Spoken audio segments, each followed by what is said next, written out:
Hi, welcome back to Sweet Tree Hill Farm. So we're going to start our processing of our fleece, our barn to yarn. And the fleece that won in the voting, we didn't have a lot of votes, but we had a few. And they chose the silver fleece. And this is the Gotland Shetland cross. It's a wether. I believe this wether is a yearling. It would be the first adult fleece for this sheep. And so what we're going to start off with today for this video is basically identifying parts of the fleece, and then learning about skirting, and then the next we're going to talk about washing. And so it's as easy or as complicated as you want to make it, but I think what's really important to understand is that this is a process that has been done through countless generations over the course of time. It started off with people collecting wool, bits of wool, as primitive sheep would rub their backs on trees or bushes, and now we're at a point where oops, my cat is fighting me, stop it. We're at a point in time where we have domesticated sheep, and now we shear off whole fleeces, and we can basically, at this point in time, design our yarn from the hoof on up, and it begins with the processing. And I personally like it. Some people don't. It can be a little dirty and messy, but it really helps you get to become one-on-one with your sheep. You get to know them. You know their conditioning by their fleeces. And so we're going to start on that right now. So we've got the fleece laid out on a table.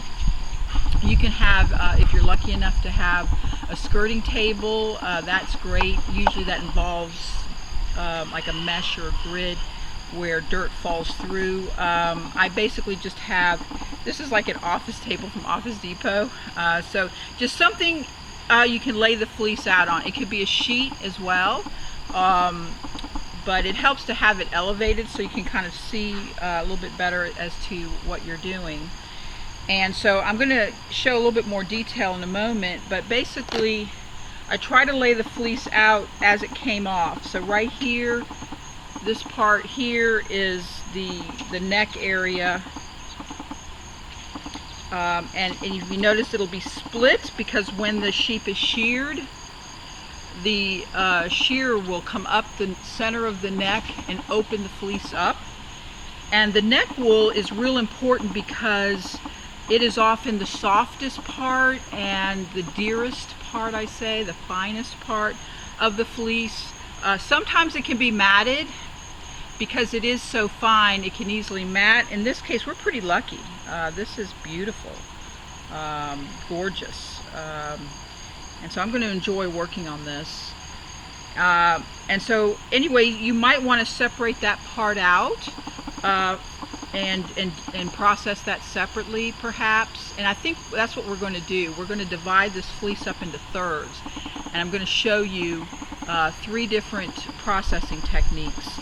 And so we'll do it before the wash, and so that we can choose the body parts and choose the parts of the fleece that we want to do for different things. Okay, so there's the neck here.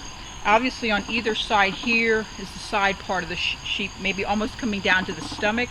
Now generally as the sheep is sheared, the tummy wool is discarded, and so I sort of skirt it in that way. We discard, we don't totally discard it, we actually put it in our compost. And so everything has a purpose, and so belly wool is usually for compost. All right, and then you come down here, and this part at the bottom is going to be what I call the breech area, which is the hips and going down the legs.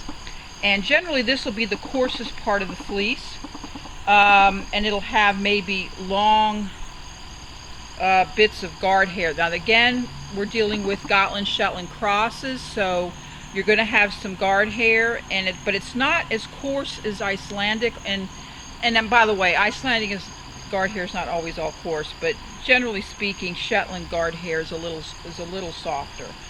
And then at the base of it, let me just pull off some of this. At the base of it, though, you've got shorter parts that is soft, that is nice. And so you might want to use this part of your fleece for projects, you know, more outerwear, hats, gloves, maybe, you know, a working sweater. And so we're gonna, so it, you know, so it's not harsh. It actually has its uses. And the other thing is you might want to consider is guard hair is not wholly bad. It's the thing that actually protects the soft part of the fleece and hence the animal itself. So during horrible weather, the guard hair keeps that soft part next to the skin, keeps it intact, keeps it from felting.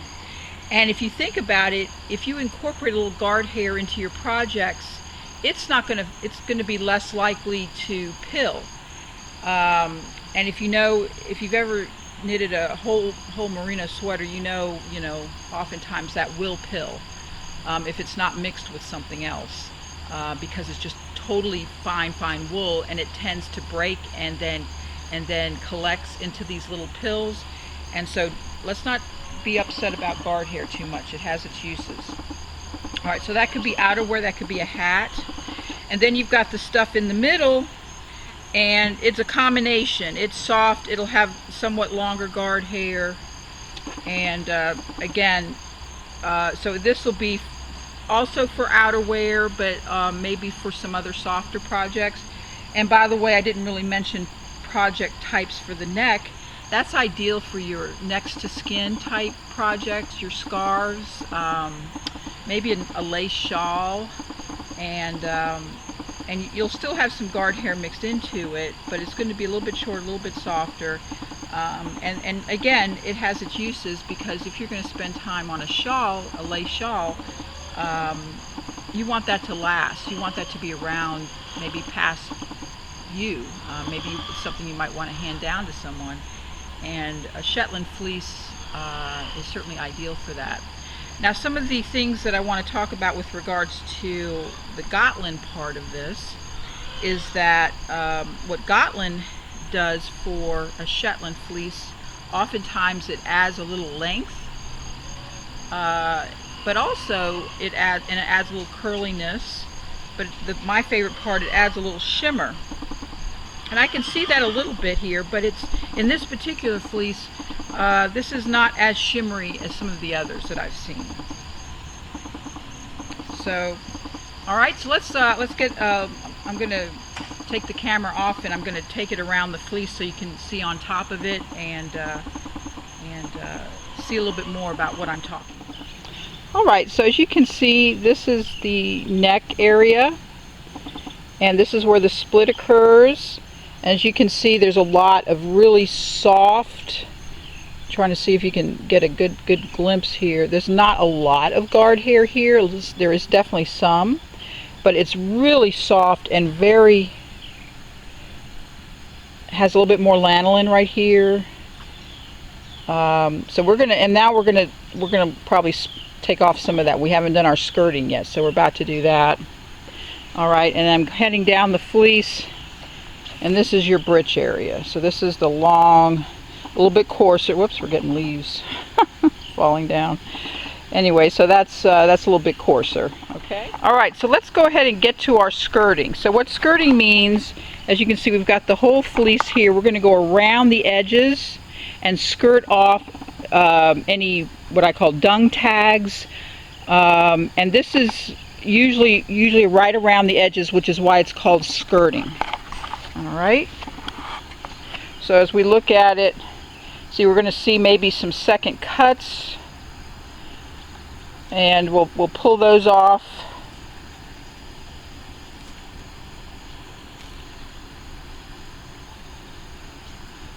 Okay, now we're up by the neck, and a lot of times you'll have second cuts are real short areas.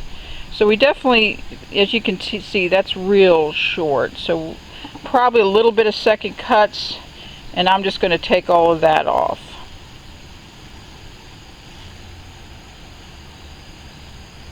Again, tossing it into the wheelbarrow. Just wanted to show you some of that really lovely neck wool. I'm looking forward to working with that. So we're going to look at, again, we're going to look at for some vegetable matter. There's not a lot in this fleece, you know, but occasionally you'll get like pieces of hay.